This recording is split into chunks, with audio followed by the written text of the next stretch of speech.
नहमदुहु व नसल्ली अला रसूलिहिल करीम अम्मा बाद फ़ाऊज़ु बिल्लाहिस समीइल अलीम मिनश शैतानिर रजीम बिस्मिल्लाहिर रहमानिर रहीम। अज़ीज़ तलबा इकराम, इब्तदाई क़वाइदुन नहव से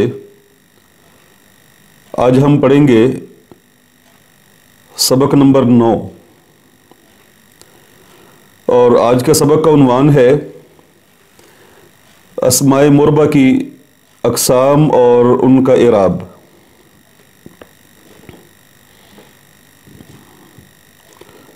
अस्माए मुरबा की दो किस्में हैं।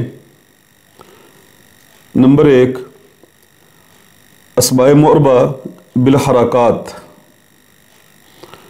नंबर 2 अस्माए मुरबा बिल हुरूफ। अस्माए मुरबा बिल हरकात यानी वो अस्मा जिनका इराब हरकात यानी ज़म्मा, फ़तह और कसरा से ज़ाहिर किया जाता है, और अस्माए मुरबा बिल हुरूफ वो अस्मा जिनका इराब हुरूफ से यानी वाव, अलिफ और या से आता है। तो पहले है अस्माए मुरबा बिल हरकात। यानी उन अस्मा के बारे में हम पढ़ने लगे हैं जिनका इराब ज़म्मा, फ़तह और कसरा से ज़ाहिर किया जाता है। ये वो अस्मा हैं जिनका इराब ज़म्मा, फ़तह या कसरा से ज़ाहिर किया जाता है। अस्माए मुरबा बिल हरकात 4 हैं। नंबर 1 इस्म मुफ़रद मुनसरिफ, नंबर 2 जमा मुकस्सर मुनसरिफ, नंबर 3 जमा मुअन्नस सालिम, नंबर 4 गैर मुनसरिफ। इनके इराब की तफसील मंदरजा झैल है।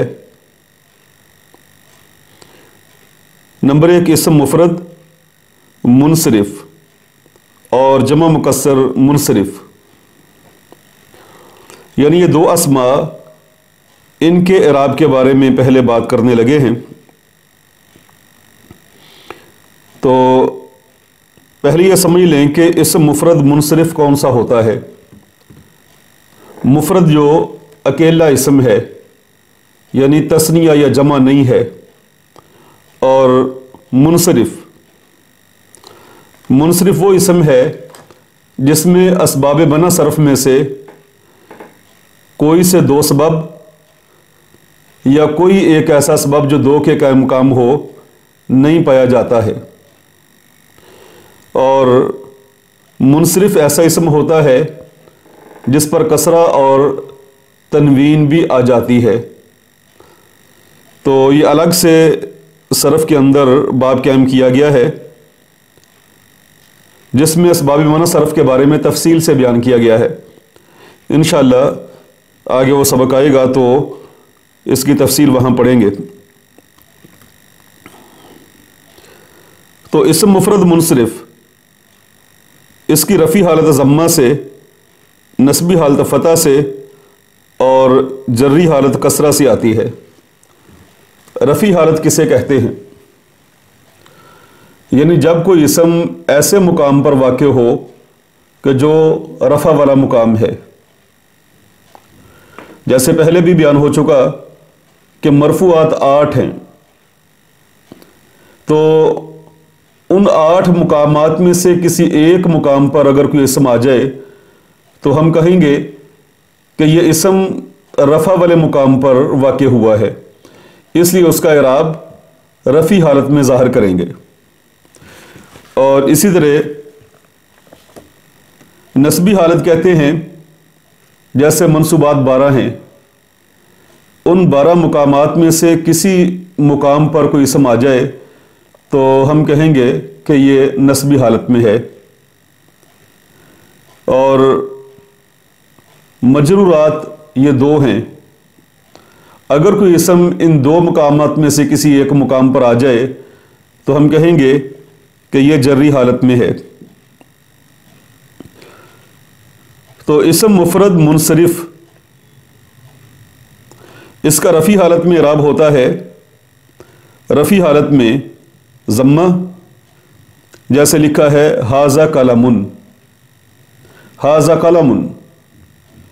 تو قلم یہ اسم مفرد ہے اور منصرف ہے، تو یہاں اس کا اعراب رفع حالت میں ضمہ کے ساتھ ذکر کیا گیا ہے۔ تو ھذا قلم، ھذا اسم اشارہ مبتدا ہے اور قلم اس کی خبر ہے، اور مبتدا اور خبر مرفوع ہوتے ہیں، تو اس لیے یہ حالت رفع میں ہے، اور حالت رفع میں اس کا اعراب ہم نے ضمہ سے ذکر کیا ہے۔ اور نسبی حالت میں اخذت قلما، میں نے قلم پکڑا، اخذت فعل بفاعل ہے، اور پکڑنے کا فعل واقع ہوا ہے قلم پر، یعنی قلم یہاں مفعول بہ بن رہا ہے، تو مفعول حالت نصب میں ہوتا ہے، تو نسبی حالت میں اس کا اعراب فتح کے ساتھ ظاہر کیا گیا ہے، اخذت قلما۔ اور تیسری حالت ہے جری حالت، جیسے کتبت بالقلم، کتبت بقلم، کتبت میں نے لکھا، بقلم قلم کے ساتھ۔ تو قلم اس کے شروع میں با حرف جارہ داخل ہے، تو با حرف جارہ کے آنے کی وجہ سے یہ جری حالت میں ہے، مجرور ہے، تو جری حالت اس کی کسرہ سے ظاہر کی گئی ہے۔ دوسرا اسم ہے جمع مکسر منصرف، یعنی ایسی جمع جو مکسر ہے، اور جمع مکسر کے بارے میں آپ پڑھ چکے ہیں کہ وہ جمع جس کے اندر واحد کا صیغہ سلامت نہیں رہتا، بلکہ جب جمع بنائی جاتی ہے واحد کے صیغہ کی ترتیب ٹوٹ جاتی ہے، اس لیے اس کو جمع مکسر کہتے ہیں۔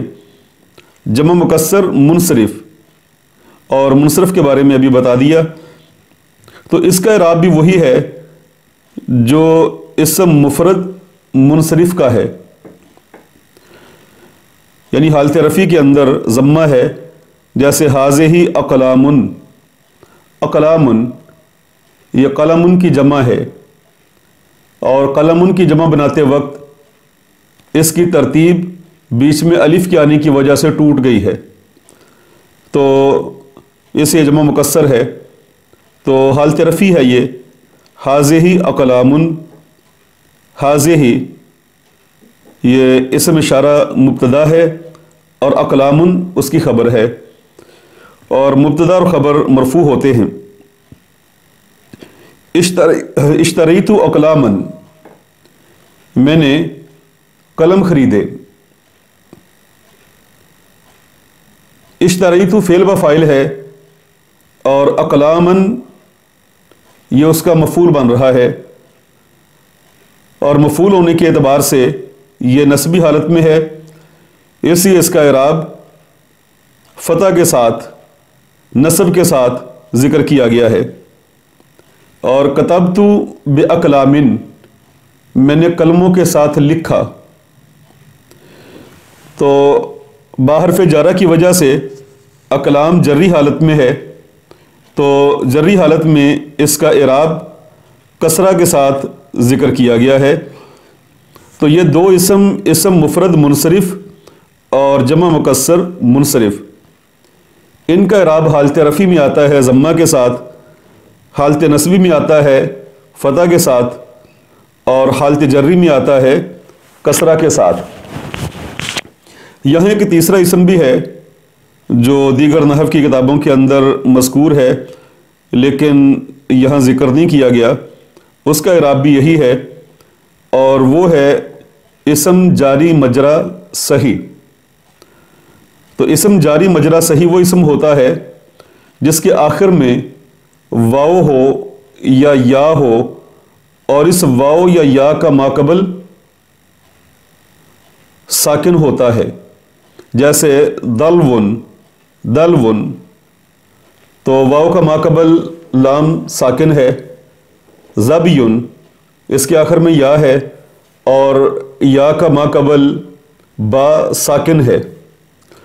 तो इस तरह से 3 इसम हैं, इसम मुफरद मुनसरिफ, जमा मुकस्सर मुनसरिफ और इसम जारी मजरा सही। इन तीनों का इराब हालत रफ़ी में ज़म्मा के साथ, हालत नस्बी में फ़तह के साथ और हालत जर्री में कसरा के साथ आता है। आगे है जमा मुअन्नस सालिम, यानी अस्माए मुअरबा बिल हरकात, उसकी यहाँ तीसरी किस्म नकल की है, जमा मुअन्नस सालिम। यानी जमा मुअन्नस सालिम वो जमा है जिसके आखिर में अलिफ व ता लगाने से जमा बन जाती है। यानी वाहिद के सीगा के आखिर में अलिफ व ता लगाने से जो जमा बनती है उसको हम कहते हैं जमा मुअन्नस सालिम। तो इसकी रफ़ी हालत ज़म्मा से और नस्बी व जर्री हालत कसरा से आती है।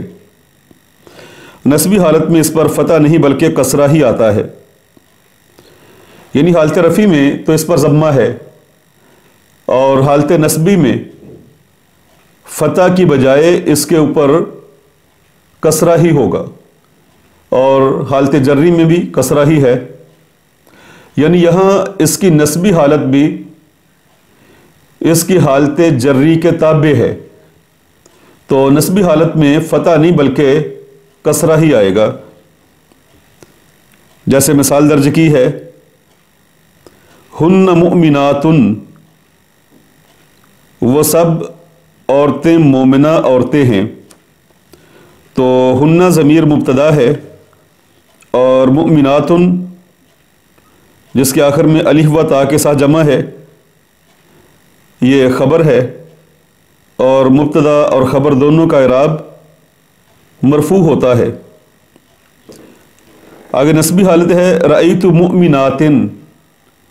तो चूँकि ज़िक्र किया है कि नस्बी हालत में फ़तह की बजाय कसरा आता है, इसलिए यहाँ कसरा ज़िक्र किया है। रअयतु मुमिनातिन, मैंने मोमिना औरतों को देखा। मररतु बिमुमिनातिन, मैं मोमिना औरतों के पास से गुज़रा। तो यहाँ मुमिनात, इसके शुरू में बा हर्फ़ जारा है, तो उस बा हर्फ़ जारा की वजह से ये जर्री हालत में है और जर्री हालत इसकी कसरा के साथ आती है। और इसके बाद इसकी अस्माए मुअरबा बिल हरकात में जो अगली किस्म है वो है गैर मुनसरिफ। गैर मुनसरिफ क्या होता है? देखिए, वो इसम मुअरब है जिसमें असबाब मना सरफ में से 2 सबब हों या एक ऐसा सबब मौजूद हो जो 2 के कायम मकाम हो। इसके आखिर में तनवीन और कसरा नहीं आते। यानी असबाब मना सरफ में से 2 सबब हों। असबाब मना सरफ कौन से हैं, ये आगे इंशाअल्लाह मुकम्मल इस पर एक सबक आ रहा है। तो जो सबक के अंदर मज़कूर हैं असबाब मना सरफ, वो कुल 9 हैं। अदल, वसफ़, तानीस, मारफा, उजमा, जमा, तरकीब, अलिफ व नून ज़ाइदातान और वज़न फ़ेल। इनकी तफसील इंशाअल्लाह हम आगे पढ़ेंगे। तो असबाब मना सरफ में से इसके अंदर या तो 2 सबब पाए जाते हैं या एक ऐसा सबब पाया जाता है जो 2 सबब के कायम मुकाम होता है। और गैर मुनसरिफ पर न कसरा आता है और न इस पर तनवीन आती है। और इसका इराब यह है कि इसकी रफ़ी हालत ज़म्मा से और नस्बी व जर्री हालत फ़तह से आती है। यानी जर्री हालत में भी इसके ऊपर फ़तह ही आएगा, कसरा नहीं आएगा। यानी इसकी जर्री हालत भी इसके फ़तह के ताबे है, इसकी नस्बी हालत के ताबे है। मिसाल इसकी है जा अहमदु, जा फ़ेल है और अहमदु फ़ाइल है। फ़ाइल मरफू होता है, इसलिए रफ़ी हालत में है। تو اس کے اوپر ضمہ ہے جاء احمد، اسے کہ احمد غیر منصرف ہے، اور رأیت احمد، میں نے احمد کو دیکھا، رأیت فعل با فاعل ہے اور احمد اس کا مفعول بن رہا ہے، تو مفعول ہونے کی وجہ سے یہ نسبی حالت میں ہے، اور نسبی حالت میں اس کا اعراب ذکر کیا ہے فتح، یعنی نسبی حالت میں یہ فتح کے ساتھ آتا ہے، تو لکھا ہے رأیت احمد، اور اسی طرح جری حالت میں مررت باحمد، احمد کے شروع میں با حرف جارہ داخل ہے، لیکن با حرف جارہ کے داخل ہونے کے باوجود اس کے نیچے کسرہ نہیں آئے گا، بلکہ جری حالت میں بھی اس کو فتح کے ساتھ پڑھیں گے، اس لیے دال کے اوپر فتح ہے مررت باحمد۔ تو یہاں تک ہم نے پڑھا ہے اسماء معربہ بالحرکات، جن میں پہلا پڑھا ہے اسم مفرد منصرف، اور دوسرا جمع مکسر منصرف، اور اسی طرح تیسرا ہے جمع مؤنث سالم، اور چوتھا ہے غیر منصرف۔ تو یہاں تک ہم نے 4 اقسام پڑھی ہیں۔ تو پہلا جو ہے پہلی قسم، اس کا اعراب یہاں درج ہے حالت رفع میں ضمہ، نسبی حالت میں فتح اور جری حالت میں کسرہ ہے، اور جمع مؤنث سالم کا اعراب رفع حالت کے اندر ضمہ ہے اور نسبی و جری حالت میں کسرہ ہے، اور غیر منصرف کا اعراب کہ رفع حالت میں ضمہ اور نصب و جر میں اس پر فتح آتا ہے۔ سبحان ربک رب العزت عما یصفون وسلام